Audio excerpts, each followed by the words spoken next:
PGA Media Group would like to welcome everyone back to the Rush Hour, and I'm your host, Grand Marquis, live from one of the newest sources to the world of North America.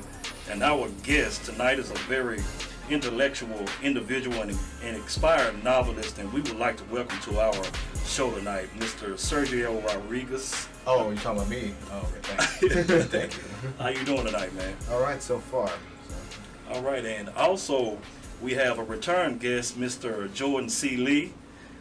Everybody remembers Mr. Lee. And first and foremost, Mr. Sergio, tell us what motivated you about becoming a novelist. Let's see, I got basically two origin stories for this. One of them I'm very conscious of, and the other one my older sister Adrienne, who's hopefully watching now, tells me, because she's my older sister, she knows more when I was in diapers, running around, throwing poop everywhere. So yeah, so the conscious date I always say was September 12th, 2001. Okay. It is no accident, it was right after 9/11. And I was going to go to the Marines like my father, and both my grandfathers, they served in world wars and so on. And I was going to go and be a warrior like them, but you know, I'm a little on the slim side, so Right. So the pen is mightier than the sword.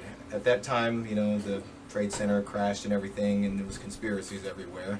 So what happened was that I eventually was reading Hamlet around that time too, not understanding much of it, and Shakespeare. yeah, especially I picked a really light one from my first Shakespeare play to read on my own. Right. I was also locked up in residential placement at the same time too. I got removed from the state by the state when I was 16. Long story short, my dad almost beat me to death. So I had a lot going on around 9/11, and all of a sudden it all became real small. And I was like, whoa, yeah, I'm just an angry 16-year-old at this point in time. Right.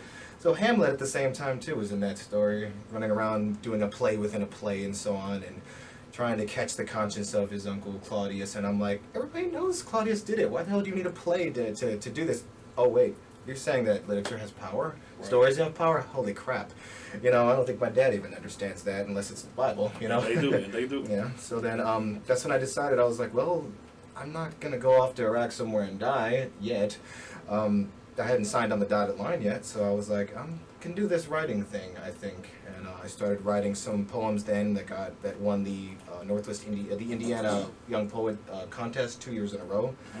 And I still have those books. They're just kind of on my shelf like, yeah, I won some contest. And my sister Adrienne's version of the story is like, he's like, Sergio, you've just always been creative. We weren't like, we weren't surprised when you said, finally, as a teenager, said you're going to be a writer. Everything from watching Winnie the Pooh when we were kids, me, my older sister, and my disabled sister Lulu, she's got the mental capacity of a 4-year-old. And it's interesting on when you're young, we're still at that same level. We're all kind of connected in that Winnie the Pooh story. Right. And as I got older, I'm getting into Batman and X-Men and, you know, all these like very boy things and all these, and Hamlet eventually. And she never got into anything else. Right. From what I understand, she still likes Winnie the Pooh to this day. And I can honestly say that every story, every story I've ever told, verbally or written, they have roots in Winnie the Pooh. Right. And I didn't really realize that till my sister Adrienne kind of pointed out, like, you've always just been, ooh, in English class, let's analyze this story. And everybody's like, ugh. You know, and it's like, can we just do some math problems? 2 + 2 is going to equal 4. You know, symbols plus themes plus aesthetics times, you know, motives and plot and structure and connotative and denotative meaning, tone. It's like, it's all subjective. No, it isn't. It's objective. Right. That's a lot of it, and also building your own aesthetic within your own industry where you're going. Yes, sir. Absolutely, man. Do you actually remember the first story that you ever wrote? Let's see. It was something along the lines, before I got into residential placement, right before 9/11, I wrote a ripoff of It's a Wonderful Life. I did not know that, though. I never saw It's a Wonderful Life. We didn't celebrate Christmas growing up. I never saw Christmas movies, and it was about a guy who was on a bridge who was going to throw himself off, and he's visited by 3 ghosts. and I'm thinking, like, did I at least see, like, the Muppet Christmas Carol or something like that? It's because I was showing it to my cousin Naomi, I remember, who hopefully is watching now, too. She's like, yeah, it's like it's a wonderful life. It's a what? It was mildly supposed to be based off of Final Fantasy VIII at the time, a video game that came out. And yeah, I have no idea what happened to that. I gotta look in some of my old notes. It was just written down. And I had the second one might have been a little bit more serious. I had my memoirs actually Right. from when I was in residential placement. I still have those sitting on my shelf. And it does sound like an angry teenager's reaction to abuse and 9/11. I was like, whoa, I actually did write down everything that was going on in 9/11 as it was happening. I'm sitting there just scribbling, and I was scared shitless. I'm not gonna lie. Right. All right, man. Give us a bit of detail about your writing process and the way you brainstorm story. You know, I mean, the way that you brainstorm story ideas. This one, sometimes I do have dreams, like my current novel that me and Monique were beta reading. I did put some dream sequences in there that I actually had, like a few nights before then. So that's one kind of typical way. Another one is just taking actual nonfiction things that happen with me and my father and my sisters, changing the names around so I won't get sued, you know, and working that in there. Mm-hmm. The other part is when I try to work with genre, where I'm just like, okay, I want to, my current book, for example, I wanted to do a retelling of Moby Dick, but what if, like, you know, Ahab could actually get over some of his monomaniacal insanity Right. and actually talk to the whale, and the whale could talk back, and that's when I get the Kraken coming in. So sometimes it is more along the lines of, I can do that story, but my version of it, and sometimes it's personal experience, and sometimes it's just, that was a weird, effed up dream. Right. I need to write that down and figure it out. All right, and this pretty much goes for the both of you guys. When you guys develop characters, do you already know who they are before you begin writing, or do you sort of develop it into your own story?